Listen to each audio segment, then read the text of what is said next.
যুক্তরাষ্ট্র ও ইরানের মধ্যে চলমান সংঘাতের কারণে বিশ্ববাজারে জ্বালানি তেলের দাম রেকর্ড উচ্চতায় পৌঁছেছে। বৃহস্পতিবার লেনদেন শেষে দেখা যায় যুক্তরাষ্ট্রের তেলের দাম 11% বেশি এবং ব্রেন্ট ক্রুডের দাম প্রায় 8% বৃদ্ধি পেয়েছে।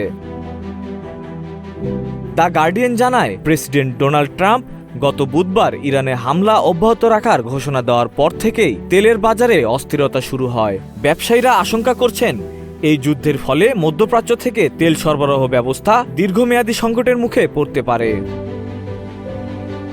আন্তর্জাতিক বাজারে ব্রেন্ট ক্রুড ফিউচার্সের দাম ব্যারেল প্রতি $109.03 পৌঁছেছে। এছাড়া যুক্তরাষ্ট্রের ওয়েস্ট টেক্সাস ইন্টারমিডিয়েট তেলের দাম ব্যারেল প্রতি $111.54 বিক্রি হচ্ছে।